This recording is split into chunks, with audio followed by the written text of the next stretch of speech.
హల్లెలూయా హల్లెలూయా. మహాపరిశుద్ధుడు సర్వాధికారి అయిన యేసుక్రీస్తు వారి యొక్క ఉన్నత నామములో పురుషులందరికీ కూడా వందనాలు. ప్రభు యొక్క కృపను బట్టి ఈ ఉదయకాల సమయంలో మరొకసారి ప్రభు పాద సన్నిధిలో చేరి మనందరం కూడా ప్రభు నామాన్ని స్తుతించడానికి, గణపరచడానికి దేవాది దేవుడు మనకి ఇచ్చినటువంటి చక్కటి సమయాన్ని బట్టి, అవకాశాన్ని బట్టి ఆయన నామానికి మహిమ కలుగును గాక. పక్కన వాళ్ళతో ఈ మాట అడగండి, అందరూ బాగున్నారా? సెలవులో వచ్చారా? సరే, ఈ సమయంలో దేవుని సన్నిధిలో గడపడం అనేది చాలా సంతోషకరమైనటువంటి పరిస్థితి. ఎందుకంటే మనకున్న ఆనందము, మనకున్న సంతోషము ఏదైనా ఉందంటే అది ప్రభు మాత్రమే. ఎందుకంటే శాశ్వతమైనటువంటి సంతోషము, శోభాతిశయముతో ఆయన మనం నింపడానికి ఇష్టపడుతున్నాడు. అది తాత్కాలికమైన సంతోషం కొరకు కాదు, లేదా ఒక రోజు 2 రోజుల సంతోషం కొరకు కాదు. ఈ పండుగలు అనేది ఏంటంటే మనుషుల సంతోషం కోసం ఏర్పాటు చేయబడ్డాయి. రెండవది వ్యాపారాల నిమిత్తం ఏర్పాటు చేయబడ్డాయి. అయితే ఇవన్నీ కూడా శాశ్వతమైనవి కాదు. శాశ్వతమైన సంతోషాన్ని నీకు నాకు ఇవ్వలేవు. కానీ ప్రభు సన్నిధిలో గడపాలి లేదా ప్రభువులో ఉండాలి అనేటువంటి మనసు నీకు ఎప్పుడైతే మొదలవుతుందో ఆ ఆనందాన్ని ఎవడో కూడా నీ ఎదురు నుంచి తీసివేయలేడు. దానికి స్తోత్రం కలుగును. హల్లెలూయా. మంచిది. ఈ ఉదయకాల సమయంలో దేవుడు అనుగ్రహించిన కొన్ని మాటలు కొన్ని ధ్యానం చేద్దాం, ప్రయత్నం చేద్దాం. గడిచిన వారు ఏ మాటలు చెప్పుకోవడం గుర్తుంది ఎవరికైనా? మర్చిపోయారు, అప్పుడే మర్చిపోయారు. ఇప్పుడు దాకా చాలా కష్టం మీకు. మత్తయి సువార్త 7వ అధ్యాయము మీ అందరికీ కూడా చాలా చాలా ఇష్టమైనటువంటి మాట. ప్రతి ఇంట్లో కూడా ఉండడానికి వీలున్నటువంటి మాట. మత్తయి సువార్త 7వ అధ్యాయము 7వ వచనం. అందరూ కూడా గట్టిగా చదువుదాం. అడుగుడి మీకు ఇవ్వబడును, వెతకుడి మీకు దొరుకును, తట్టుడి మీకు తీయబడును. చాలండి, చాలా ప్రార్థన చేసుకుందాం. తలలో ఉంచండి. మహోన్నతులైన మా తండ్రి, కృపగల దేవ, సర్వాధికారమైన మా యేసయ్య, మీ పరిశుద్ధమైన నామానికి వందనాలు, స్తోత్రాలు చెల్లిస్తున్నాం. ప్రభా, ఉదయకాల సమయంలో ఇంతవరకు కీర్తన ద్వారా మీ నామాన్ని స్తుతించుకోవడానికి అవకాశం ఇచ్చారు. ప్రభా, ఆరాధనలు తోడైనారు. నిజముగా మొరపెట్టి వానికి సమీపముగా ఉంటాను వాగ్దానం చేసిన దేవుడు. ఉదయకాల సమయంలో బిడ్డలు మీరు దర్శించారు, నీకు స్తోత్రాలు. ప్రభా, వాక్యం వెళ్తుండగా మాకు సహాయం చేయండి. మానవ స్వరం, మానవుని ఆలోచన పూర్తిగా మరుగుపరిచి మీ దైవికమైన స్వరం చేత మమ్మల్ని దర్శించి ప్రతి ఒక్కరితో మీరు బలపరిచి మాట్లాడమని యేసుక్రీస్తు నామంలో ప్రార్థించి వేడుకుంటున్నాం తండ్రి. హల్లెలూయా. యేసుక్రీస్తు ప్రభు వారు ఈ భూమి మీదకి పరిచరించడానికి ప్రారంభించినటువంటి సంవత్సరము అనగా ఆయన 1 సంవత్సరం నుంచి 30 సంవత్సరాల వరకు తండ్రి దగ్గర ఉన్నట్టుగా కనబడుతుంది. ఆ తర్వాత 30 సంవత్సరాల నుంచి 33.5 సంవత్సరాలు ఆయన దేవుని రాజ్య సువార్తను ప్రకటించడము, దేవుని రాజ్య సువార్తను తెలియపరచడం, అనేక మంది బంధకాలు ఉన్న వారిని అనేక మందికి విడుదల చేయడానికి, అలాగే దేవునికి సమీపంగా మనుషులు వెళ్ళొచ్చు అనేటువంటి విషయాన్ని, దేవునితో ఒక చక్కటి సహవాసాన్ని ఏర్పరచడానికి యేసుక్రీస్తు ప్రభు వారు ఈ 3.5 సంవత్సరాలు కూడా ప్రయాసపడుతూ ఉన్నారు. దానికి స్తోత్రం కలుగును. హల్లెలూయా. ఆయన వేసినటువంటి విత్తనము 12 మంది శిష్యులుగా మారి ఆ 12 మంది శిష్యులు ప్రపంచవ్యాప్తంగా వృద్ధి చెంది అనేకులు, ప్రస్తుతం చెప్పాలంటే కోట్లాది మంది శిష్యులుగా యేసుక్రీస్తు ప్రభువుకి తయారైన వారమే. నేను అంటాను, ఆ శిష్యులు ఎలాగైతే ప్రభు కొరకు నిలబడ్డారో మనము కూడా ఆయనకు శిష్యులమే. దానికి స్తోత్రం చెప్తారు. మీ పక్కనోళ్ళకి మాట చెప్పండి, నువ్వు కూడా యేసు ప్రభువుకి శిష్యుడివే. మనం కూడా ఒక పేతుడము, చెప్పండి పర్లేదు. మనం కూడా ఒక తోమ, మనం కూడా ఒక యోహాను, ఇంకెవరున్నారు? మనం కూడా ఒక ఆంద్రియ, మనం కూడా ఒక ఇస్కరియోతు యోధ. చెప్పకూడదు. ఎందుకంటే ఇస్కరియోతు యోధ పిలుపుకు తప్పిపోయాడు. ఏమైపోయాడు? అతను కూడా అపోస్తలుడుగా ఉండడానికి పిలువబడ్డాడు. అతను కూడా చివరి వరకు నమ్మకంగానే ఉన్నాడు. కానీ ఆఖరి క్షణంలో అక్కడ గురించి రాయబడింది, అపవాదికి అతడు చోటిచ్చాడు. ఎవరికి ఇచ్చాడు? అపవాదికి చోటు ఇవ్వడం వలన అతడు దేవుని యొక్క చిత్తం నుంచి తప్పించవలసి వచ్చింది. అలాగే మనము కూడా అపవాదికి ఎప్పుడైతే మన హృదయాల్లో చోటిస్తామో దేవుని చిత్తం పాడైపోతుంది. దేవుని చిత్తం మనలో అంటారు మన అందరం కూడా దేవుని కొరకు అపోస్తుల వలె వాడబడాలి. దానికి స్తోత్రం. మన బలం కొంచెమై ఉండొచ్చు, మన శక్తి కొంచెమై ఉండొచ్చు, మన జ్ఞానం కొంచెమై ఉండొచ్చు. వాక్యంలో చూడగలిగితే అపోస్తులుగా పిలువబడిన వారి జీవితంలో కూడా వాక్య జ్ఞానం అంతగా లేదు, దైవ భక్తి వారికి కూడా అంతగా లేదు. దానికి స్తోత్రం.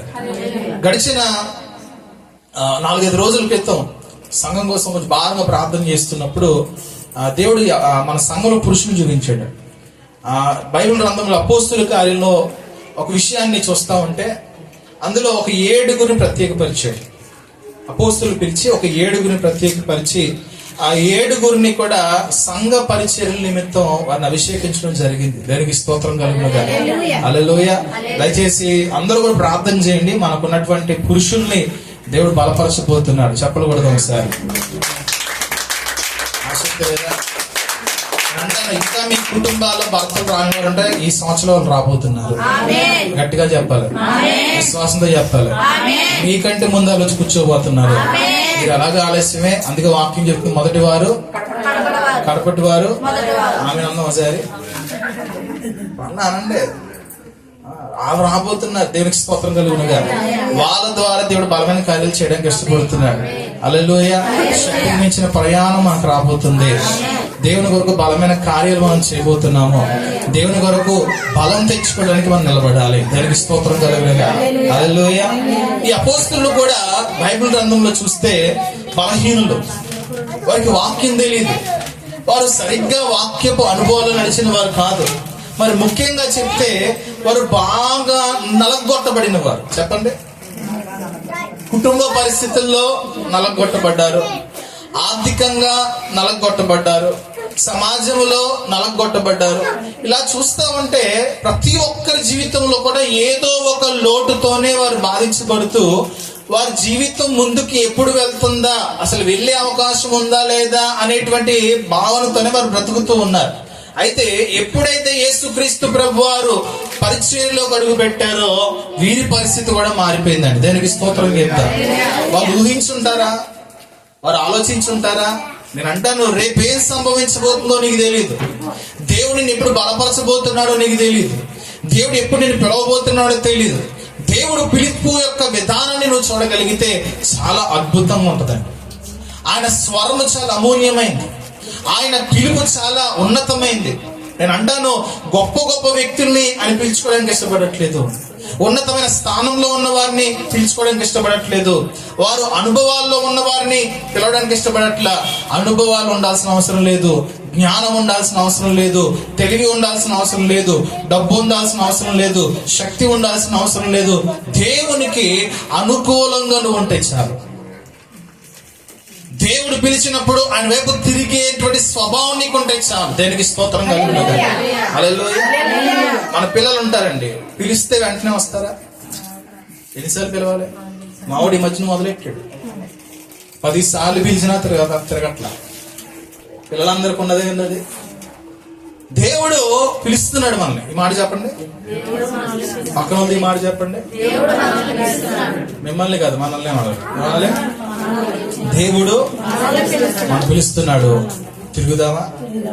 తిరిగితే ఏమవుతుందంట? బైబిల్ గ్రంథంలో ఆయన పిలిచినప్పుడు తిరిగిన వారి జీవితాలు మారిపోయినాయండి. దానికి స్తోత్రం. జక్కయ్య పిలిచాడంట, వచ్చాడా కిందకి? వస్తే ఏమైంది?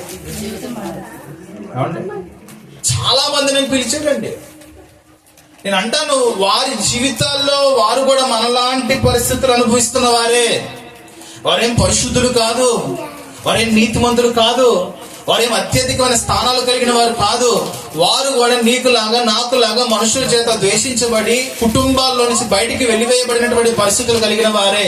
కానీ వారు ఎప్పుడైతే దేవుని పిలుపు చేత పిలువబడ్డారో, ఎప్పుడైతే దేవుని వైపు వారు తిరిగారో, వారి జీవితాల్లో వారి పేర్లు బైబిల్ గ్రంథములో లిఖించబడడం మనం చూడగలుగుతున్నాం. దానికి స్తోత్రం కలుగునుగా.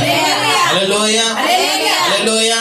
ప్రపంచంలో గొప్ప పేరు సంపాదించడం పెద్ద విలువేం కాదు, దేవుని దృష్టిలో పేరు మనకు కావాలి.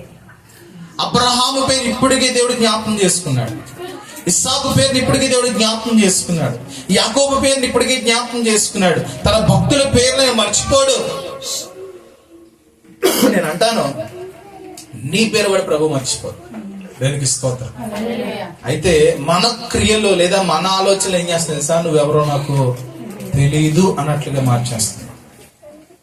రేపటి దినాన ప్రభుని ఎదుర్కోవడానికి మనం వెళ్తున్నప్పుడు మనకి ఉండాల్సినటువంటి ఒక ఆలోచన ఏంటి తెలుసా? ఏంటి ఆ తపన అంటే, ఆయన మనం ఎదురు చూస్తున్నప్పుడు ఎంతమంది జనం ఉన్నా సరే నీకోసం దగ్గరికి వచ్చేటువంటి పరిస్థితి కావాలి. దేనికి స్తోత్రం.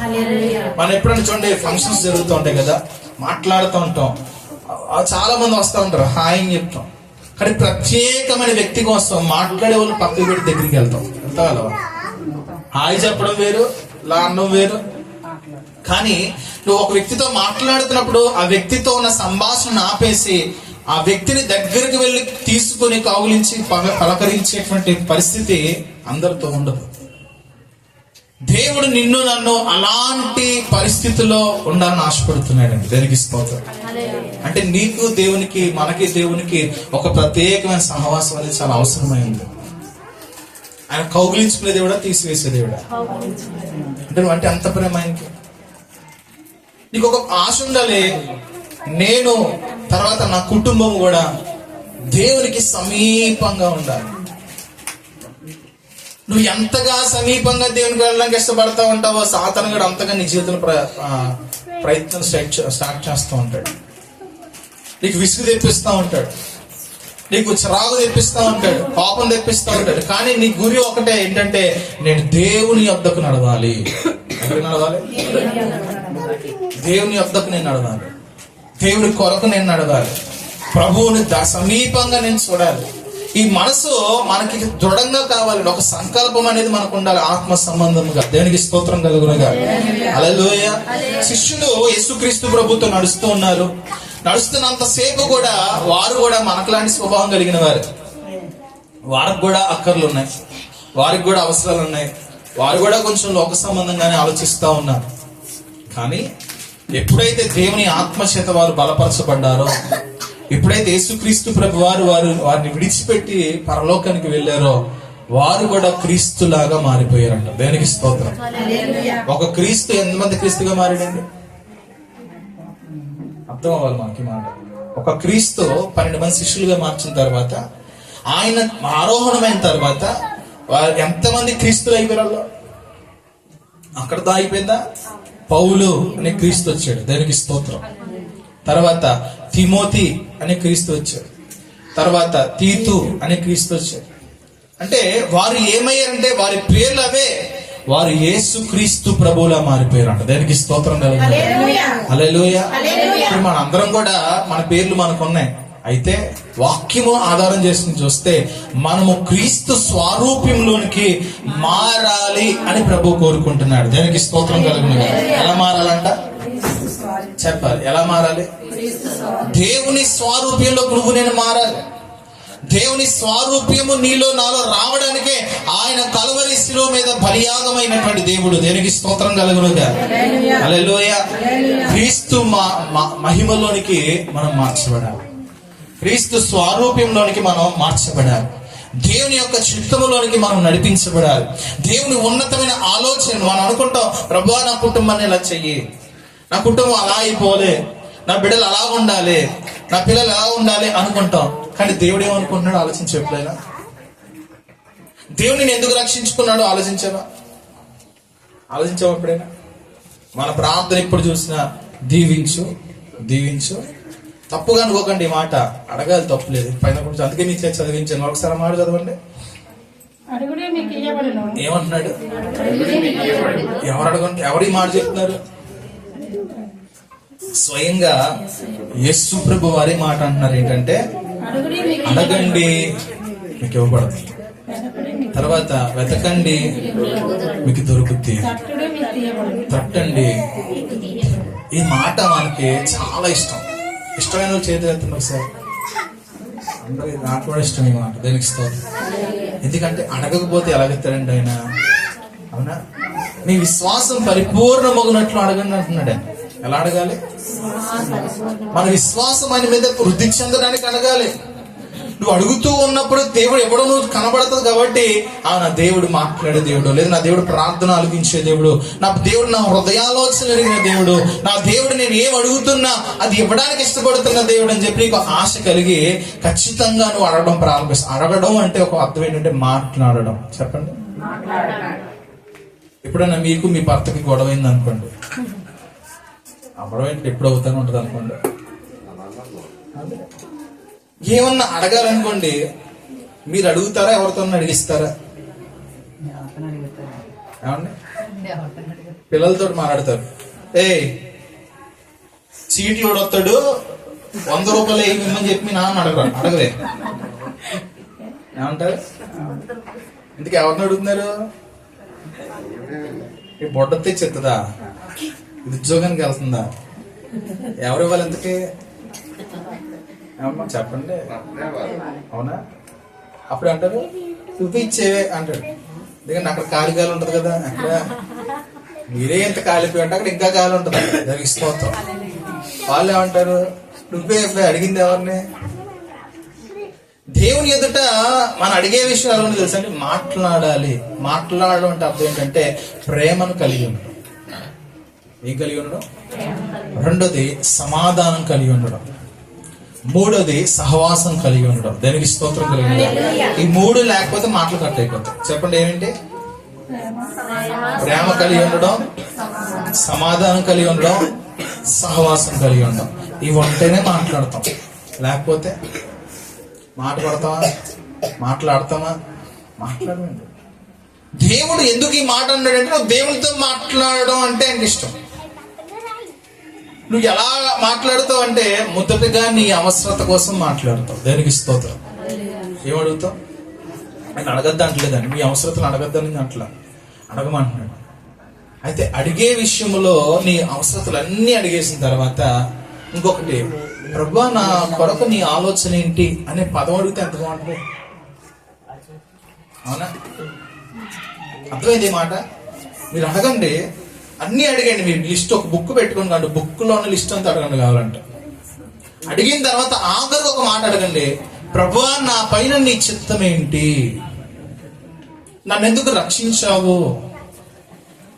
మనం ఈ పని జరగకపోతే తిట్టుకోవడం చేస్తాం, లేకపోతే ప్రార్థన చేయడం మానేస్తాం. కానీ ఈ మాట మన నుంచి రాదండి. అంటే ఖచ్చితంగా నీ పని నీ పక్షంగా ప్రభు పని చేస్తాడు, అదంతా చాలా ఈజీ. కానీ ఆయన నువ్వు అడిగితే ఇష్టపడుతున్నాడు. మీ పిల్లలు మీ దగ్గరకు వచ్చి అమ్మ ఏమైనా పని చేయనా అంటే మీ హృదయం ఏమైపోద్ది? మీరే రకాలో చెప్పనా? చేసేవలే అని చెప్పి ఒక పీకే రకాలే, అవునండి? లేదా నా తల్లి, నా బుజ్జి, నా కూతురే, నా కొడుకే, ఎంత పాస్ చేస్తున్నావో నన్ను అడుగుతావా అని అంటారండి. మన పిల్లలు అడగడం అనుకోండి, ఒకవేళ అడిగితే మీ మనసు ఏమవుతుందో ఆలోచించండి. దేవుడు కూడా అదే సంతోషం నీ కొరకు ఆలోచన చేస్తున్నాడు. ఏంటంటే నీ అంతటా నువ్వు ప్రభువా నా ద్వారా నీకేమైనా పని ఉంటే చెప్పు నాయన. నువ్వు లేకపోతే పని అవ్వదని కాదు, నువ్వు లేకపోతే పని అయిపోద్దని కాదు. చాలా మంది దానికి పనులు ఉన్నారు. కానీ నీ అంతటా నువ్వు వచ్చి పని అడిగితే అని చాలా ఇష్టపడతాడండి. దానికి స్తోత్రం కలుగుతుంది. హల్లెలూయా. ఏం అడగాలి? మన ప్రార్థన అవసరాలు అన్ని వెళ్ళితే ఏమడగలేదు సార్. ముందే అడిగితే ఇంకా సూపర్. ముందే అడిగితే మొత్తం ప్రార్థన మర్చిపోతామని ఈ మాట చెప్తున్నాను. ఏంటంటే ప్రభువా నా కొరకు ఏమైనా నీ చెప్తుందా,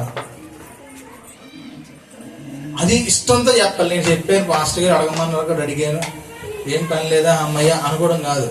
నీకు హృదయపూర్వక థ్యాంక్స్ గివింగ్ అంటారు దాన్ని, కృతజ్ఞత. దేవునికి నువ్వు కృతజ్ఞత ఎలా చెప్పాలి అంటే, ఒకటి ఆయనకి ఇష్టమైన పని చేసి నువ్వు కృతజ్ఞత చెప్పచ్చు. దానికి స్తోత్రం. హల్లెలూయా. మరి నేను పెద్ద పెద్ద పనులు చెప్తాడా, నువ్వు చేయలేని పని చెప్తాడా, భావమైన పని చెప్తాడా? కాదు. నీ స్తోమత ఆయనకి తెలుసు, నువ్వు చేయగలిగిన పని నీకు చెప్తాడండి. దానికి స్తోత్రం కలుగునగా. హల్లెలూయా.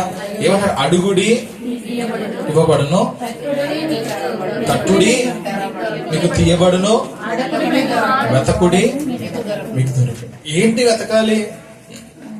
వాక్యంలో రాయబడింది, మొదట నా నీతిని నా రాజ్యమును మీరు వెతకండి. ఏం వెతకాలంట? ఎక్కడ దొరుకుద్ది? ఎక్కడ దొరుకుద్ది? ఏ మార్కెట్లో దొరుకుద్ది? ఏ ఊర్లో దొరుకుద్ది? ఏ ప్రాంతంలో దొరుకుద్ది? ఎవరు నమ్మేది ఇది ఏమన్నా? కొన్ని కుటుంబం అంతా కలిపి ఒకసారి కొనుక్కోవడం కలుగుద్దా? నీ వ్యక్తిగతంగా నీకేది వెతకడం అంటే కొంచెం సమయం పడుద్దండి. వెతకడం అంటే కొంచెం సమయం పడుద్ది.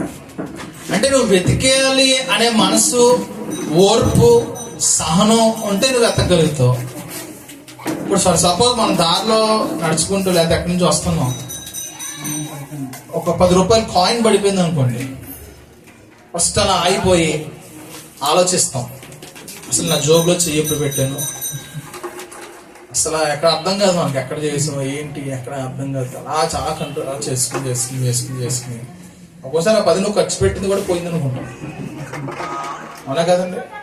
మనం ఖర్చు పెట్టేసిన దాన్నే మరలా మనమే పోగొట్టేసేమో అని చెప్పి కంగారు పడిపోతూ ఉంటాం. అలా బాగా తీవ్రంగా అంటే కొంచెం దాని నుంచి ఆలోచించాలి. అలాగే దేవుని యొద్ద నువ్వు వెతకాలి అంటే చాలా జాగ్రత్తగా దేవుని దగ్గరికి రావాలి. మొదట నా నీతిని, నా రాజ్యాన్ని వెతకమన్నాడంటే అది వెంటనే దొరికేది కాదండి. నీకు దాని మీద ఆశ కొట్టేదాకా నువ్వు వెతకాలి. దేవునికి స్తోత్రం. హల్లెలూయా. నువ్వు దానికోసం వెతుకుతూ ఉన్నప్పుడు నీకు ఆ భారం మొదలైనప్పుడు ఆయన దాన్ని కనుపరచడం మొదలు పెడతాడు. దేనికి స్తోత్రం. ఎప్పుడైనా చూడండి, ఒక విషయం మీద మనం ఆలోచిస్తున్నప్పుడు దాని గురించి కళలు ఎక్కువ వస్తాయా? వచ్చినాయి ఎప్పుడన్నా? మీరు ఒకవేళ ఎక్కడికన్నా ఒక ప్రదేశానికి, చూడలేని ప్రదేశానికి వెళ్దాం అనుకుంటారు కదా, అప్పుడు మీకు టికెట్ బుక్ అయిపోయింది. ఆ ప్రాంతం కోసం వీడియోస్, ఇప్పుడైతే వీడియోస్ వచ్చి సెర్చ్ చేయడానికి, ఒకప్పుడు ఏం లేవుగా. మీ ఆలోచన ఎలా ఉంటుంది? నేను అక్కడికి వెళ్తున్నాను. ఈ కళ కూడా ఎలా ఉంటుంది అంటే, బస్సు ఎక్కివో, ట్రైన్ ఎక్కివో, దిగే మధ్యలో బస్ ప్యాచ్ పడిపోయింది, టైర్ ప్యాచ్ అయిపోయింది, ఈ కళ వస్తా ఉంటాయి మనకి. అవునా? దేవుని నీతిని, దేవుని రాజ్యాన్ని వెతుకుతున్నప్పుడు కూడా పరలోక రాజ్య సంబంధమైన దర్శనాలతో దేవుడిని బలపరచడం మొదలు పెడతాడు. దేవునికి స్తోత్రం కలుగును. హల్లెలూయా. అది వెతుకుతూ ఉండేది. దాని గురించి నీకు ఒక అవగాహన నడిపిస్తూ ఉంటాడు. రెండోది, అక్కడికి చేరాలంటే నీ పరిస్థితులు ఏం మారాలో ప్రతీది కూడా ప్రభు అనుభవాల ద్వారా నేర్పిస్తూ ఉంటాడు. దానికి స్తోత్రం కలుగును. హల్లెలూయా. తర్వాత తట్టుడి ఏమంటాడండి? తట్టుడు అంటే అర్థం ఏంటి? తట్టుడు అంటే అర్థం ఏంటి? అక్కడ ఒక మాట రాశాడు, లూకాసు సువార్త 11వ అధ్యాయంలో కొద్దాం. లూకాసు సువార్త 11వ అధ్యాయము 5 నుంచి 8 వచనాలు. మరి ఆయన వారితో ఇట్లనెను, మీలో ఎవరికైనా ఒక స్నేహితుడు ఉండగా అతడు అర్ధరాత్రి వేళ ఆ స్నేహితుడి వద్దకు వెళ్లి, స్నేహితుడా, నాకు 3 రొట్టెలు వదిలిమ్ము, నా స్నేహితుడు ప్రయాణము చేయొచ్చు మార్గంలో నా యొద్దకు వచ్చి ఉన్నాడు, అతనికి పెట్టుటకు నా యొద్ద ఏమీ లేదని అతనితో చెప్పిన ఎడల అతడు లోపలనే ఉండి, నన్ను తొందర పెట్టవద్దు, తలుపు వేసి ఉన్నది, నా చిన్న పిల్లలు నాతో కూడా పండుకొని ఉన్నారు, నేను లేచి ఇయ్యలేనని చెప్పున అతడు తన స్నేహితుడైనందున లేచి ఇయ్యకపోయినను అతడు సిగ్గుమాలి మాటికి అడుగుట వలనైనను లేచి అతనికి కావలసినవన్నీ ఇచ్చును అని మీతో చెప్పుచున్నాను. ఒక సంభాషణ లేదా ఒక సందర్భాన్ని యేసుక్రీస్తు ప్రభువు చెప్తున్నారు. ఏంటంటే, మన ఇంటి పక్కన వాళ్ళు అనుకున్నాం, పని అర్ధరాత్రి వేళ, అంటే మీరు ఎన్నింటికి పడుకుంటారు చెప్పండి? ఎన్నింటికి పడుకుంటారు? ఎన్నింటికి పడుకుంటారు మీరు అందరూ? ఇప్పుడు మనం పడుకునే టైం ఎంత? 12 వేసుకుందాం. ఇంటికి వచ్చింది కానీ ఒక మాటలు ఎందుకు కానీ ఎన్నింటికి పడుకుంటాం? 12 వేసుకుందాం. అంటే ఇప్పుడు ఒకప్పుడు మన చిన్నప్పుడు అనుకోండి 7-8 నిద్ర అయిపోతాయి, 9 మొత్తం నిశ్శబ్దం అయిపోతుంది. ఇప్పుడు 12 అయినా ఇంట్లోంచి కాకులు కూడా వస్తానే ఉంటుంది. 12 అయింది అనుకున్నాం, పడుకున్నాం, అర్ధరాత్రి వేళ 2 వచ్చి తలుపు పడితే మీకు ఏమనిపిస్తుంది?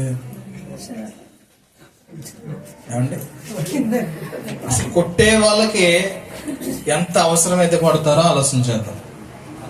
లోపల ఉన్న వ్యక్తికి మొదటగా వచ్చేదంటే ఈ టైంలో ఏమిటా పట్టక ఇప్పుడే నిద్ర పట్టింది, అలసిపోయి ఉన్నాను, లెగాలి అని చెప్పి తీయకపోయినా సరే ఎవరో అని మొదట అడుగుతాం. ఎందుకంటే అర్ధరాత్రి వేళ మనం తలుపు తీరి కొంచెం కంగారు పడతాం. ఎవరు అని అడుగుతాం. అడిగినప్పుడు అతను నేనేరా అని పలానా వ్యక్తి పేరు చెప్పినప్పుడు ఇప్పుడు ఎందుకు వచ్చావురా అని అడిగితే నా ఇంటికి ఒక స్నేహితుడు వచ్చాడు. ఎవరింటికి? ఇక్కడ చెప్పిన సందర్భంలో మీకు ఒక 2 టాపిక్స్ చెప్పడానికి ఇష్టపడుతున్నాను. ఏంటంటే, వేరొక స్నేహితుని కోసం ఎవడన్నా అర్ధరాత్రి సిగ్గుమాలి మాకు పక్కింటికి వెళ్తాడా? తట్టే విషయం గురించి మీకు చెప్పడానికి ఇష్టపడుతున్నా. మనము ఎవరి అవసరత గురించి అయినా సరే అలాగున పడి పడి ప్రార్థన చేస్తామా, లేదా లైన్ కొట్టేస్తామా?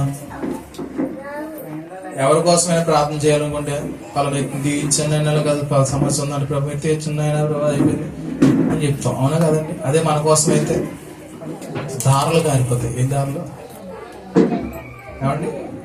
బుడ్డి నిండిపోతాం. ఏ బుడ్డి? కన్నీటి బుడ్డి కార్చేస్తూ ఉంటాం. కానీ ఇక్కడ ఉన్నటువంటి స్నేహితుడు ఏం చేశారంటే, తన ఇంటికి అనుకోకుండా వచ్చినటువంటి స్నేహితుడు ఆకలి కొని ఉన్నాడని తెలిసి తన దగ్గర లేకపోవడం చేత తన పొరుగువాని ఇంటికి వెళ్ళి, అతడు కూడా స్నేహితుడే, ఇగో నా ఇంటికి ఒక స్నేహితుడు వచ్చాడు, దయచేసి ఏమైనా పెట్టు అంటే ఫస్ట్ వెంటనే ఇచ్చాడండి ఆ వ్యక్తి. ఇవ్వాల. ఏమన్నాడు? నా పిల్లలు పడుకున్నారు, నన్ను తొందర పెట్టద్దు, నేను నీకు ఇవ్వలేను అని చెప్పాడు. వెంటనే ఏమవుతుంది? మామూలుగా అయితే వెళ్ళిపోతారు. ఏం చేస్తారండి? ఎందుకంటే మనకు మామూలుగా మొహమాట ఎక్కువ కదా, ఒకసారి అంటేనే మాట పడం, రెండోసారి ఏమడుగుతాం? మనందరికీ ఏమైనా సెల్ఫ్ రెస్పెక్ట్ ఎక్కువ. చెప్పండి అమ్మా, ఏమి ఎక్కువ తెలుసా? సెల్ఫ్ రెస్పెక్ట్ అంటే ఆత్మాభిమానం. అంటే మనం ఇతరులు ఏమనుకోని ముందు నీలో వేసుకుంటాం. వాళ్ళు ఇది అనేసుకుంటారు, నన్ను వాళ్ళు ఇలా అనేసుకుంటారు, వాళ్ళు ఇలా అనేసుకుంటారు అంటే యేసులోకి వచ్చిన తర్వాత సెల్ఫ్ రెస్పెక్ట్ చచ్చిపోవాలి. పక్కన మాట చెప్పండి. యేసులోకి వచ్చిన తర్వాత నీ ఆత్మాభిమానం చచ్చిపోవాలి. చెప్పరే? కష్టం అండి ఇదే. ఏదన్నా చేయగలుగుతాం కానీ కొన్ని చేయలేమండి యేసు ప్రభు కోసం. ఏమవ్వాలంట? ఆత్మాభిమానం చనిపోవాలి. యేసు ప్రభు అదే చేసి పెట్టుకోవచ్చు. మీకోసం నా కోసం ఆయన ఎందుకు వచ్చాడంటే ఆత్మాభిమానం చంపుకున్నాడు కాబట్టి వచ్చాడు. ఆయన తన సెల్ఫ్ రెస్పెక్ట్ అని పక్కన పెట్టాడు కాబట్టి వచ్చాడు. రావాల్సిన అవసరం ఏంటి? నువ్వు అంటావు ఎప్పుడన్నా స్కూల్లో నీ పిల్లో ఏదైనా తప్పు చేసి మీ హెచ్ఎం దగ్గరికి ప్రిన్సిపల్ దగ్గర నేను తీసుకెళ్తే నా తల కొట్టేసినట్టు అయిపోయిందిరా నీ వల్ల అంటారా? అంటారు. పిల్లలు తప్పు చేయనండి, తప్పు చేయ అనుకోకుండా కూడా పిల్లలతో కొన్ని తప్పులు జరుగుతాయి. ఒకవేళ మిమ్మల్ని అంటే అవమానము పొందినంతగా నువ్వు ఫీల్ అయిపోతావు. నేను అంటాను, ఈ ప్రపంచంలో ఎవడి పనులాడు బిజీగా ఉన్నాడు. చెప్పండి ఈ మాట. చెప్పండి అమ్మా. ప్రపంచంలో ఎవడి పనిలో వాడు బిజీగా ఉన్నాడు. నీ గురించి పట్టించుకోవడానికి ఎవరికి తీరిక లేదు. నువ్వు లోపల సెల్ఫ్ రెస్పెక్ట్ పెట్టేసుకొని ఆత్మాభిమానం పెట్టేసుకుని కృంగిపోయి నలిగిపోవద్దు. అర్థమైందమ్మా? యేసులోకి వచ్చిన తర్వాత ముందుగా నీలో చచ్చిపోతుందంటే సెల్ఫ్ రెస్పెక్ట్. రెండోది గర్వము. చెప్పండి. ఇవన్నీ కష్టతరమైన ఎందుకు సంభవం అన్నాడు ఆయన. ఈ భయంకరమైన మూటలండి ఇవి. భయంకరమైన మూటలు. నన్ను అన్నాడు, నన్ను అన్నది అంటా నువ్వు కూర్చున్నావు అంటే నీ గర్వమే నిన్ను నాశనం తీసుకుపోదు. ఒకవేళ ఎవడన్నా ఒక మాట నిన్ను అన్నాడు అనుకోండి, ఏమన్నా అయిందా? మహా అయితే హృదయం గాయపరచబడుతుంది. ఓకే, ఒక వారంగా మారిపోతుందిగా. మాందా ఇరిగిపోయిన చెయ్య తొక్కుపోతుంది. కావండి, పాడైపోయిన లివర్లే మరలా బాగోతున్నాయి, పాడైపోయిన కిడ్నీలే మరలా బాగోతున్నాయి. ఒక మాటతో నీ హృదయం ఏదో గాయపడిపోయిందని చెప్పేసి మరలా బాగుపడదా? దేవుడి మాట ఏంటి? నేను నూతనంగా చేయబోతున్నాను అంటున్నాడు. దేవునికి స్తోత్రం. ఏం చేస్తాడు? ప్రతిరోజు ఒక నూతనమైన రోజుగా ప్రభు నీకు ఇస్తున్నప్పుడు, నీ జీవితాన్ని నూతనంగా చేయడానికి ప్రభు ఇష్టపడుతున్నప్పుడు, ఒక మాట చేత నువ్వు ఎందుకు సెల్ఫ్ రెస్పెక్ట్ లేకపోతే ఈగో గర్వం అని చెప్పి దేవునికి దూరంగా ఉంచుకుంటున్నావు? నువ్వు శిష్యులకు ఇవే నేర్పించాడండి మొదట్లో. ఆయన వాటన్నిటిని పక్కన పెట్టాడు. నువ్వు నేను కూడా పక్కన పెట్టాలని ప్రభు ఆశపడుతున్నాడు. దేనికి స్తోత్రం. హల్లెలూయా. అసలు దేవుని కోపం ముందు నీ కోపం ఎంత? మొన్న ఇదే మాట చదువుకున్నాం, మీరు మర్చిపోయారు. అందుకే అడిగాను, ఏంటా ఏం గుర్తుందని అడిగా. ఆయన కోపం వస్తే ఆయనే అంచుకుని ఆయనే చెయ్యాలనుకున్న ఉగ్రతను పక్కన పెట్టేసి కృప చూపిస్తున్నప్పుడు ఆఫ్టర్ ఆల్ నీ జీవితం ఎంత? అవునా కాదంటారా? ఆఫ్టర్ ఆల్ అందుకేమైనా ఫీల్ అవుతున్నారా? అసలు దేవుని ముందు నిలబడడానికి పనికిరాని జీవితాన్ని ఆఫ్టర్ ఆల్ ఇంకేమన్నారు మనం? నువ్వు ఎంత ధనవంతుడు అయినా, ఎంత జ్ఞానవంతుడు అయినా, ఎంత ఆస్తిపరుడు అయినా, ఎంత పేరు ప్రఖ్యాతలు కలిగిన వాడువైనా ఆయన ముందు నిలబడడానికి అర్హత లేని వాడుకో వాడివైతే అసలు నువ్వు కనీసం నీ పేరు తలుచుకోవడానికి కూడా అనవసరం. అని జ్ఞానులను సిగ్గుపరచుటకు అజ్ఞానులను ఏర్పాటు చేసుకున్నాడు. దానికి స్తోత్రం కలిగిన ఎవరిని? ధనవంతుల్ని, గొప్పవారిని, గనులైన వారిని సిగ్గుపరచడానికి ఏమీ లేని మనుషులను ఏర్పాటు చేసుకున్నాడు. నేను అంటాను, లోకంలో ఎంతో మంది గొప్ప గొప్ప ప్రజలు ఉన్నారు. వారందరికీ పక్కన పెట్టి నిన్ను ఈ సమయంలో దేవుని మందిరంలో నిలబెట్టుకున్నాడు. ఆయన మాట వినేలా పెట్టుకున్నాడంటే నీ జీవితం ధన్యకరమైనది ఎప్పుడో మారిపోయింది. చెప్పలు కూడా ప్రవర్తిస్తుంది. అక్కడ ఈ మాట చెప్పండి, నువ్వు ధన్యురాలవి, నువ్వు ధన్యుడు. ఎందుకు? ఆయన పిలుపులో నువ్వు వచ్చేసావు. ఎవరి పిలుపు? ఈ మాట నువ్వు గుర్తు పెట్టుకోండి. సెల్ఫ్ రెస్పెక్ట్ అనేది మీరు ఎప్పుడైతే చచ్చిపోద్దో ప్రభుకి ఇష్టంగా మారిపోతారు. చచ్చిపో, నీకు ఆత్మాభిమానం చచ్చిపోదు. కానీ దాన్ని నువ్వు ఇంకా మొక్కకి నీళ్లు పోసి పెంచుతున్నట్లు, మొక్కకి ఎరువేసి పెంచుతున్నట్లు ఈ గర్వాన్ని, ఆత్మాభిమానాన్ని పెంచుతా ఉంటావు నీ వయసుతో పాటు. విశ్వాసాన్ని పెంచుతున్నావా? పెంచవు. భక్తిని పెంచుతున్నావా? దేవునితో సమయాన్ని పెంచుతున్నావా? అవి ఏం పెంచవు. అవన్నీ ఎండిపోయి నరికేసి మళ్ళీ మా మొక్క ఎత్తాలి తప్ప ఇవి మాత్రం ఈ చెట్లు అయిపోయాయండి. బైబిల్ గ్రంథంలో ఒక చెట్టు ఉందంటే ఏంటి తెలుసా? దేవదారు చెట్టు అంట. ఏ చెట్టు? అది దగ్గరగా 400 ఎత్తు ఎడుగుద్దంట. ఎన్ని అడుగులు? మీ దగ్గర కూడా దేవదారు చెట్లు 2 ఉన్నాయి. ఏంటి? ఆత్మాభిమానం, గర్వం. ఈ నరకాలన్నా చాలా టైం పట్టేద్దండి. ఏళ్ళ మటుకు తీసేయాలి అంతే. దానికి స్తోత్రం కలుగునుగా. మన విశ్వాసము, మన భక్తి, దేవునితో ఉన్నటువంటి సహవాసము, వీటిని నువ్వు నీళ్లు వేసి పెంచగలిగితే ఇవి నిన్ను వృద్ధిలోకి తీసుకువెళ్ళగలుగుతాయి. దానికి స్తోత్రం కలుగునుగా. హల్లెలూయా. ఇక్కడ మాటికి చదివాం కదా, సిగ్గుమాలి. ఏం రాశాడు అక్కడ? సిగ్గుమాలి. అడుగుతావా సిగ్గుమాలి? మీరు ఎప్పుడైనా బేరాలు ఆడతారు కదా, ఎలా అడుగుతారు? ఎంత బాగా పేరండి అందరూ. కమలాకాయలు 100 100 100 అని అడుగుతుంటారు. ఆడ పెట్టింది ఫిక్స్డ్ రేట్. ఏమడుగుతారు? 50కి ఇస్తావా?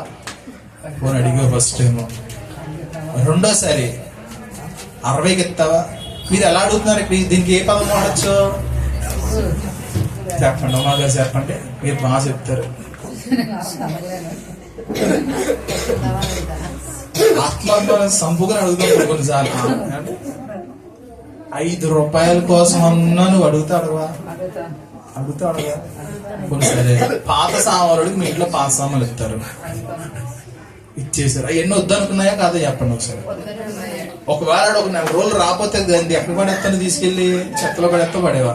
పోనాడు వచ్చాడు, ఆడు మొత్తం మీద అన్ని నువ్వు ఇచ్చినని చెప్పి 80 రూపాయలు ఇచ్చాడు. అవుతావా? ఎంత కావాలి? ఇక్కడ ఏం పదం వాడాలి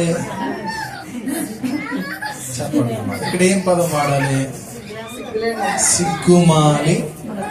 వాడు ఎవ్వనో రావు అన్నా సరే, ఇంకొక 5 అన్నా, వాడు ఇచ్చిన నెంబర్ మీకు నచ్చదు. ఫర్ సపోజ్ 100 ఇచ్చాడు అనుకోండి, మీరు సాటిస్ఫై ఎవరో ఖచ్చితంగా 10.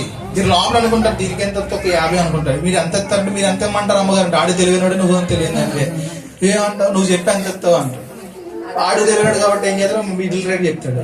కాదు, నేను 100 వస్తాయి అనుకున్నాను. మామూలు మనసులో అనుకుంది ఎంత? 50. అంటే మనం సిగ్గుమాలు అడుగుతున్నావా లేదండి అక్కడ?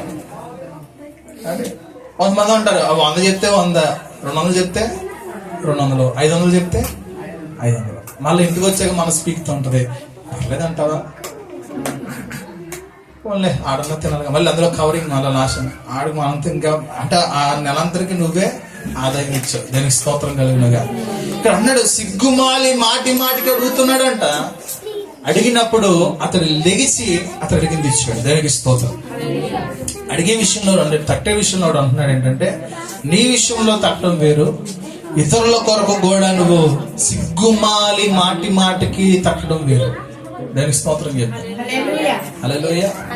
అర్థమైంది ఈ మాట మీకు? మన కోసం తట్టడం వేరు, ఇతరుల కొరకు కూడా ఆ ద్వారం తెరవబడే వరకు తట్టడం వేరు. ఆ తర్వాత చదవండి. అటువల మీరును అడుగుడి, మీకు ఇయ్యబడును. 8వ వచనం అయిపోయిందండి. 5 నుంచి 8 అయిపోయింది. మీకు ఇయ్యబడును, వెదకుడి మీకు దొరుకును, తట్టుడి మీకు తీయబడును. 9 నుంచి చదవండి ఇప్పుడు. సరే. అడుగు ప్రతి వానికి, అదే చదవండి. వెదుకువానికి దొరుకును, తట్టువానికి తీయబడును మీతో చెప్తున్నాను. వెదకువానికి దొరుకును, తట్టువానికి. దేవునికి స్తోత్రం కలుగునుగా. హల్లెలూయా. మన జీవితంలో కొన్నిసార్లు తట్టే విషయం నీ కొరకు కాకపోయినా, అది నీ అవసరత కాకపోయినా, నువ్వు దేవుని ఎదుట మాటి మాటికి సిగ్గుమాలి ఆ వ్యక్తి కొరకు నువ్వు తడితే దేవుడు ద్వారా తరడానికి ఇష్టపడుతున్నాడు. చెప్పలు కూడా అవసరం. మన కోసం మనం అడగడం కాదు, మన కోసం మనం తట్టడం కాదు, మన కోసం మనం వెతకడం కాదు, నీ పొరుగువాని కొరకు కూడా ఆ కార్యం నువ్వు చేస్తే ప్రభు అదే సహాయము వారి జీవితంలో కూడా చేయడానికి ఇష్టపడుతున్నాడు. దానికి స్తోత్రం కలుగునుగా. హల్లెలూయా. ఉపమానం చేసుకుని ముగించుకుందాం. లూకాసు వార్త 18వ అధ్యాయం 1 నుంచి 8 వచనాలు. లూకాసు వార్త 18వ అధ్యాయం 1 నుంచి 8 వచనాలు. అండర్లైన్ చేసుకున్న అందరూ దయచేసి మాట పెన్నులు తెచ్చుకోబోతే అడగని పెన్ ఎత్తండి. ఉన్నాయండి. లూకాసు వార్త 18వ అధ్యాయము. అక్కడ ఏం రాశాడు?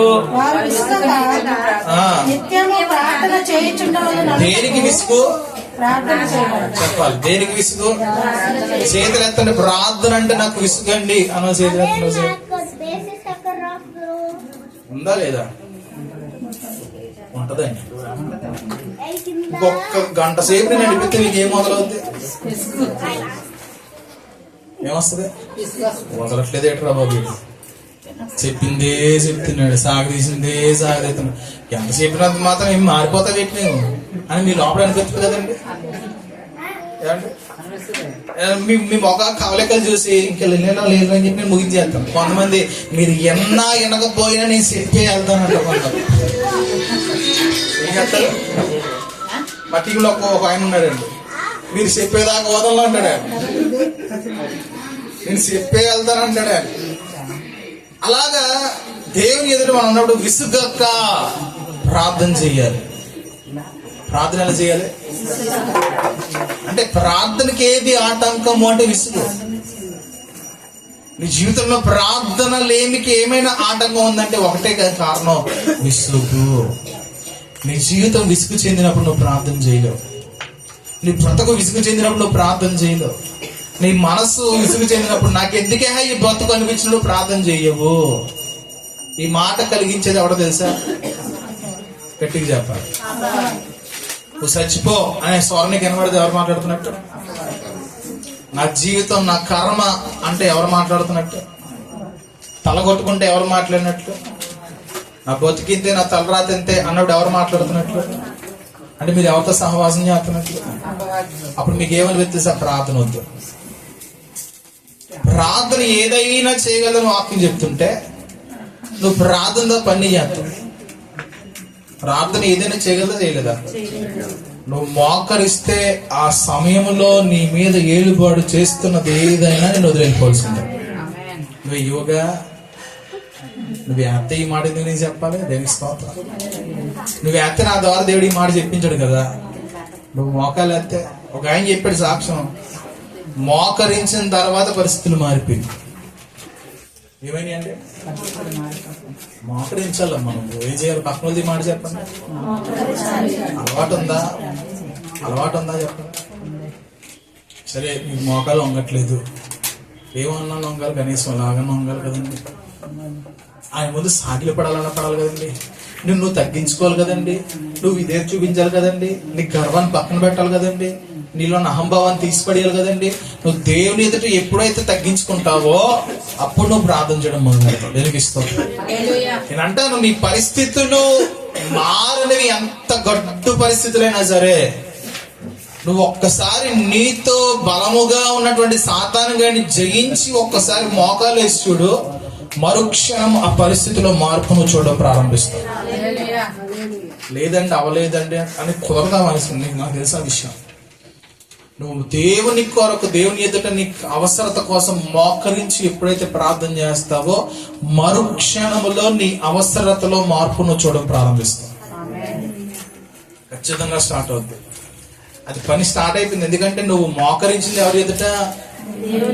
సాధారణమైన మనిషి ఎదుట కాదండి, వ్యక్తి ఎదుట కాదండి, ఏదైనా మాట ద్వారా మార్చగలిగిన సర్వోన్నతులైన దేవుని దగ్గర. దేవునికి స్తోత్రం కలుగుతుంది. హల్లెలూయా. అని మాట సెలవిస్తే పరిస్థితి మారిపోతుంది. ఏమవుతుంది? వారు విసుగక ప్రార్థన చేయొచ్చుండవలనని అనుటకు ఆయన వారితో ఉపమానం చెప్పాడు. దేవునికి భయపడక మనుషులను అసలు లక్ష్య పెట్టకయో ఉండే ఒక న్యాయాధిపతి ఒక పట్టణంలో ఉన్నాడు. చెప్పండి, ఎవరంటండి? వాడుకున్నట్టు లక్ష్యం ఏంటి? దేవునికి భయపడక ఎంత భయంకరం చూడండి ఒకసారి. దేవుడు అంటే మనిషికి ఎక్కడో చోట దేవుడు అంటే భయం ఉంటది, లేదా ఒకడికి పోతే ఒకడికన్నా లొంగుతాడు. అవునా అవునా కదా? ఒకరు కాకపోతే ఒకరికన్నా లొంగుతాడు. కానీ వీడి పరిస్థితి ఏంటంటే, ఇక్కడ ఉన్న న్యాయాధిపతి పరిస్థితి ఏంటంటే, ఒకటే దేవుని భయపెట్టు. అంటే దేవుడు ఏం చేస్తాడు, దేవుడు న్యాయం తీస్తాడు, దేవుడు దెబ్బేస్తాడు, దేవుడు కొడతాడు, అయ్యి బాబు దేవుడు నన్ను చేస్తాడు అనే భయం వాడికి లేదు. రెండోది, ఎవడన్నా పెద్దోడు తీసుకొచ్చి రికమెండేషన్ చేయిస్తాడేమో, లేదా అక్కడి నుంచి ఒక సిఫారసు వస్తుందేమో అనేటువంటి లక్ష్యం వాడికి లేదంటే. దేవునికి భయపడకయో మనుషులు లక్ష్య పెట్టకయో ఒక న్యాయాధిపతి ఉన్నాడు. ఎవరున్నారు? విధవరాలు అని ఎందుకు చెప్పాడంటే, ఏ సహాయం లేని వ్యక్తి. ఎవరండి? నిరాశ్రయురాలు, బలహీనురాలు, మాట కూడా గట్టిగా మాట్లాడడానికి అవకాశం లేనటువంటి వ్యక్తి. చెప్పాలంటే బలము లేదు, జ్ఞానం లేదు, సహాయం లేదు, తోడు లేదు, ఒంటరితనంతో కృంగిపోయినటువంటి ఒక విధవరాలు గురించి మాట్లాడుతున్నాడు. ఒక విధవరాలు ఉంది, ఆమె ఎలా వెళ్తుందంట? తరచుగా వచ్చి నా ప్రతివాదికి నాకు ఆమె మీద ఎవరో విరోధంగా ఉన్నారు, అన్యాయంగా విరోధం చేస్తున్నారు, ఆమె తట్టుకోలేకపోతుంది. ఆమె తరపుగా ఎవరన్నా వెళ్ళి మాట్లాడడానికి అవకాశం లేదు కాబట్టి ఆ పట్టణంలో ఉన్నటువంటి ఒక న్యాయాధిపతి అయినా న్యాయం తీరుస్తాడేమో అని చెప్పి తరచుగా వెళ్తుందంట. ఒక ఆశతో వెళ్తుందంట. న్యాయము తీర్చమని అడుగుతూ వస్తుంది గాని అతడు కొంతకాలము అసలు ఒప్పుకోవట్లేదు. తర్వాత అతడు నేను దేవునికి భయపడకయో మనుషులకు లక్ష్య పెట్టుకుంటున్నాను. ఏం చేస్తుందంటండి ఆమె? ఇందులో ఒక మాట చెప్పుకున్నాం కదా, సిక్కుమాలి. నేను ఈ మాట మనకి బూతుగా అనిపించచ్చేమో గానీ ఈ మాట దేవుని ద్వారా కార్యాలు జరిగించేవిగా వాళ్ళకి కనబడుతుందండి. దేవునికి స్తోత్రం కలుగును గాక. హల్లెలూయా. ఆమె మాటి మాటికి నేను చేయను. ఇప్పుడు ఎవరి దగ్గర ఇప్పుడు ఎమ్మెల్యే దగ్గరికి వెళ్ళారు అనుకోండి, వాళ్ళ దగ్గర చాలా మంది వస్తారండి. వచ్చినప్పుడు వారు అవసరాలు చెప్పుకుంటారు. లైన్ వస్తుంది, ఇలా ఒక లైన్ దగ్గరికి వచ్చి నీ అవసరం ఏంటి, నీ అవసరం ఏంటి, నీ అవసరం ఏంటి ఇలా చెప్పుకుంటారు. ఈ రోజు వస్తుంది, అసలు ఈమె గురించి పట్టించుకోవట్లేదు. నువ్వు వెళ్ళి పక్కే ఒక 4-5 సార్లు వెళ్తావు, తర్వాత వెళ్తావు. నువ్వు 4-5 సార్లు అవసరం కోసం వెళ్తావు తర్వాత నువ్వు. కానీ మీ చాలా కాలం నుంచి వెళ్తుందంట.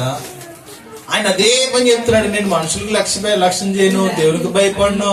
అది తెలిసి కూడా ఈ వ్యక్తి నా దగ్గరికి వచ్చి న్యాయం తెచ్చమని అడుగుతుంది అని ఒకసారి తనలో ఒక ఆలోచన కలిగింది అంటాడు. దేవునికి స్తోత్రం. చదవండి. ఆమె మాటి మాటికి వచ్చి భోజాడుకుంటున్నట్లు ఆమెకు న్యాయము తీర్చునని తనలో తాను అనుకున్న మొదలుపెట్టి, మరియు ప్రభు ఇట్లనెను, అన్యాయస్తుడైన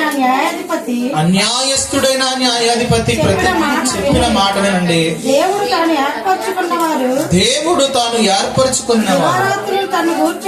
దీవారాత్రులు దివారాత్రులు తనను గూర్చి మొరపెట్టి చూడగా న్యాయం తీర్చడా వారికి న్యాయం తీర్చడా, ఆయన వారికి త్వరగా న్యాయం తీర్చును వారి విషయమే కదా ఆయన ఆయన దీర్ఘశాంతం చూపుచున్నాడని మీతో చెప్పుచున్నాను.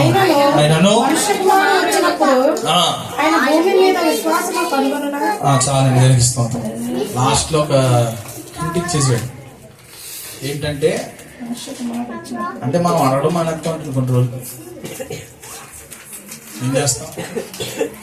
నువ్వు కొన్ని విషయాలు అడుగుతుల్లో 2-3 సార్లు అడిగి పని అవ్వట్లే అని చెప్పి ప్రార్థన మానేస్తున్నాం అంట. ఏం చేస్తున్నావు? అవునంటారా కాదంటారా? నువ్వు ప్రార్థన చేసే కొద్ది శ్రమ పెరిగిపోతుందని ఏం చేస్తున్నావు అంటే దానికోసం ప్రార్థన చేయడం మానేస్తున్నాం. కొన్నిసార్లు ఈ కోపం వచ్చి ఈ ప్రార్థన నేను చేయను, ఏదైతే దవుద్ది అని అనుకుంటున్నాం. కానీ దేవుని వాక్యం చెప్తుంది ఏంటంటే, సిగ్గుమాలి మాటి మాటి కనగనే. దేనికి స్తోత్రం. ఎందుకు ఇందాక ఒక మాట చెప్పాం కదా, నీ కోసం కాకపోయినా మరొకరి కోసం నువ్వు తట్టాలి. ఎవరి కోసం? నీ అవసరత కాకపోయినా సరే కొన్నిసార్లు సిగ్గుమాలి అవసరం ఇతరుల అవసరత కోసం నువ్వు తట్టాల్సిన పరిస్థితి వస్తుంది. దేవుని నీతిలో నాకు వాక్యం ద్వారా అర్థమైంది. ఒక మాట చెప్తా, మీరు ఎవరి కోసమైనా మీ కోపం వస్తే మీరు అనుకుంటారు దేవుడు గట్టిగా ఇచ్చేయాలి. ఏమనుకుంటారు? ఎన్నిసార్లు అనుకుంటారు మీరు? చెప్పండి ఈ మాట. నేను వాక్యపు అనుభవాల్లో ఎదుగుతెదుగు నేను నేర్చుకుంది ఏంటంటే, అసలు నువ్వు అనుకున్న మాట ఫాల్స్, అబద్ధం. ఆయన నువ్వు ఎదురు చూస్తా ఉండొచ్చు. యోనా గారు ఏం చేశాడు? నిడివే గట్టిగా ఎత్తాడు. గట్టిగా ఎత్తాడు. ఇచ్చాడా? గట్టిగా ఇచ్చాడు. కృప చెప్పడం పట్టిన రోజు. ఇప్పుడు యోనా గారికి ఏమొచ్చిందో తెలుసా? ఆత్మాభిమానం అడ్డొచ్చింది, గర్వం వచ్చింది. అంటే ఆయన దగ్గరగా ఉన్న ప్రవక్తకే అర్థం కాలని ప్రేమ అంట. స్తోత్రం. హల్లెలూయా. నువ్వు ఏ వ్యక్తి యొక్క కీడు కోసం ఎప్పుడు కోరుకోవద్దు దయచేసి. ఏ వ్యక్తి యొక్క కీడు కోసం నువ్వు కోరుకోవడానికి ప్రభు ఇష్టపడ్డా. అని ఒకటే కీడుకు బదులుగా ఏం చేయమన్నాడు? నీ శత్రువుని ప్రేమించమన్నాడు. మనం ఏం చేస్తాం? పాత నిబంధనలు ఉండిపోయారు. మీరు ఉండిపోతే ఆయన కూడా ఉండిపోతారు. మీరు కంటికి కన్ను, పంటికి పన్ను, ఇంటికి కూర్చున్నారు అనుకోండి, ఆయన బోర్డు చేసి పడేస్తాం మొత్తం. ఏం చేస్తాడు? మనం ఇప్పుడు ఎక్కడ ఉన్నాడు? కృపాకాలం. చెప్పండి ఈ మాట. ఏ కాలంలో ఉన్నాం? కృపాకాలంలో మనం ఉన్నాం. కాబట్టి పాత నిబంధనలో ఉన్నటువంటి ఆ శత్రుత్వాలు నీకు నాకు ఉండడానికి ప్రభు ఇష్టపడ్డా. సరే, నీ మనసు గాయపరచబడింది, ప్రభువుకి చెప్పు. ఏం చేస్తానైనా? ఏం చేస్తాడు తెలుసా? నీ అద్ద కాలం పంపించి సారీ చెప్పిస్తాడు. దేవుని నువ్వు కోరుకోవాల్సిందల్లా అదే. నువ్వు క్షమించు, ప్రేమించబడతావు. నువ్వు క్షమాపణ అడుగు, ఆయన కూడా నేను క్షమించడానికి ఇష్టపడతా ఉంటాడు. దేవుని స్తోత్రం. హల్లెలూయా. ఇది మనలో నుంచి పోవాలి. ఈ రెండు మీరు ఈ రోజు చెప్తున్నాను, ఈ రెండు నీలో పోవాలి. ఏంటి రెండు అంటే? ఒకటి ఆత్మాభిమానము, గర్వము. అహం చూపించి అన్ని ఒకటే కదండి. ఈ నీలో పోకపోతే, ఈ నీలో సాగకపోతే నీ విశ్వాసకు బ్రతుకు పైకి ఎదగదు. దేవుని కొరకు తగ్గించుకోవడం నేర్చుకోవాలి. దేనికి స్తోత్రం. ఏం చేయాలి? దేవుని కోసం తగ్గించుకోవాలి. మరొకసారి మాట అందరితో చెప్తాం, పక్కన చెప్తాం. దేవుని కోసం మనం తగ్గించుకుంటాం.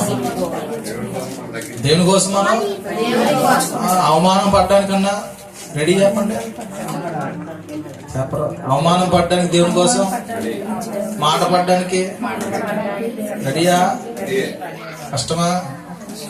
మా ఆయన నన్ను ఏమన్నా దేవుని కోసం నేనేం పడతాను? మా అమ్మాయి నన్ను ఏమన్నా ఇప్పుడు దాకా, మా నాన్న ఇప్పుడు దాకా నా మిస్ వేయలేదు, నువ్వు వేసేవా?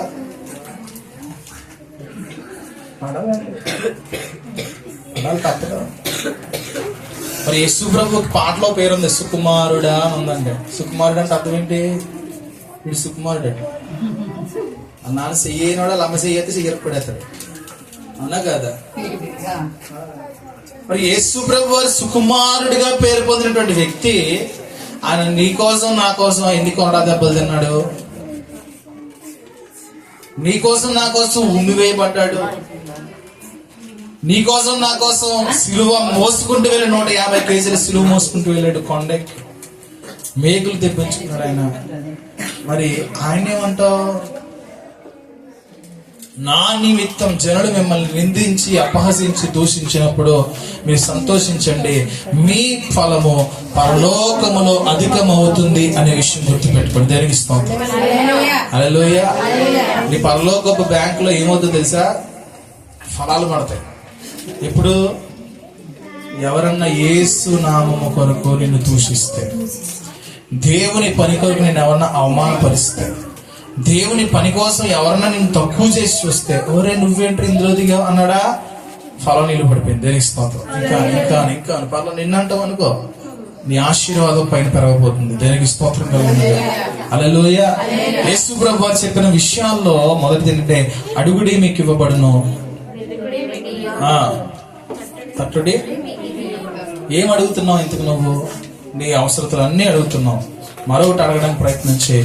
ప్రభువా, నా వల్ల నీ చిత్తం ఏంటి? నా మీద నీ చిత్తం ఏంటి? ఏ పరిస్థితుల్లో నా చిన్నపిల్లలైనా పెద్దోళ్ళైనా వృద్ధులైనా మంచం మీద ఉన్నా సరే ఒకటే అడగండి, నా వల్ల నీ చిత్తం ఏంటి?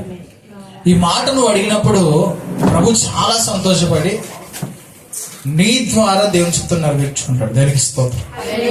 ఒక గాడిద వాడుకున్నాడండి. దేని వాడుకున్నాడు చెప్పాలి?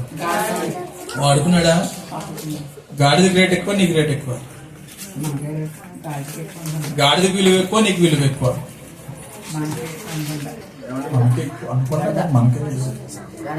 నీ విలువ ఏంటి తెలుసా?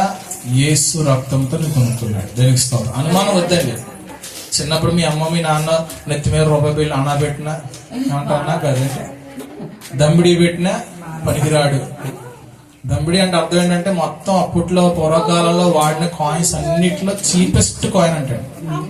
మనకు తెలిసి పావలా చీప్ అనుకుంటావా? పావలా కంటే 20 పైసలు చీపేనా? 20 పైసల కంటే 10 పైసలు చీపేనా? 10 పైసల కంటే 5 పైసలు చీపేనా? 5 పైసల కంటే 3 పైసలు చీపేనా? 3 పైసలు ఉన్నాయా పైసలు? తెలుసా మీకు? తెలీదా? 1 పైసా చీపేనా? 1 పైసా కంటే తక్కువ ఇంకా చాలా ఉన్నాయంటండి అప్పట్లో. అందుకే దమ్మిడి నెత్తి మీద పెట్టినా నువ్వు పనికిరావురా అనేవారు. కానీ నిన్ను ఎవడ కొనుక్కేసా? ఆయన విలువైన రక్తంతో కొనుక్కున్నాడు. దానికి స్తోత్రం కలిగినాడు. పక్కన ఉంది చెప్పండి, నువ్వు చాలా విలువైన వాడవు, నువ్వు చాలా విలువైన దానివి. యేసయ్య తన ప్రాణము పణంగా పెట్టుకొనుక్కున్నాడు.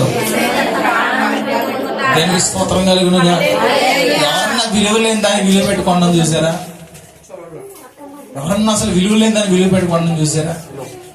నిన్ను కొనుక్కున్నాడు అంటాడు, నన్ను కొనుక్కున్నాడు అంటాడు. కొనుక్కున్నాడంటే ఖచ్చితంగా మనలో ఇది విలువైన వస్తువు ఉంది. దేనికి స్తోత్రం కలిగిన కాక. ఏంటి వస్తువు తెలుసా? దేవుడు పెట్టిన జీవాత్మ. ఏంటది? దాని విలువ ఏంటో నీకు తెలియాలి. అందుకే దేవుడిని అడుగు, ప్రభా నన్ను ఏదో విధంగా వాడుకో, ఏదో ఒక విధంగా వాడుకో. నేను చెయ్యగలి ఆఖరికి నీకు ఒక జీవం చేస్తే ఒక్క చేతితో ఏదో పని చేశాను దేవుని కోసం. ఒక కాలు ఏమని చేస్తుందా? ఒక్క కాలు దేవుని కోసం వాడడానికి ప్రయత్నించు. నువ్వు అడుగు, ఆ మాట అడుగు. మొదట వెతకమన్నాడు, నా నీతిని నా రాజ్యాన్ని మీరు వెతకండి, మీకు ఏది అవసరమో అది మీకు అనుగ్రహించబడతాయి. 3 తట్టమంటున్నాడు. నీకోసం మాత్రమే కాదు, నీ స్నేహితుల కోసం నువ్వు గట్టిగా తట్టాలి. ద్వారము తెరవబడే వరకు కూడా తట్టాలి. కొన్నిసార్లు భారంగా తట్టాలి.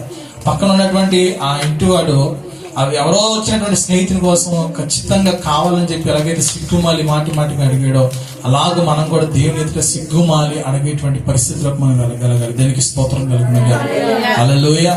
లేచిన పడదాం, ప్రార్థన చేసుకుందాం, ప్రభువుని అడుగుతాం. ప్రభువా, ఉదయకాల సమయంలో విలువలేని మా జీవితాలను మీరు నీ వెలగల రక్తం పెట్టుకొనుక్కున్నారు ప్రభువా.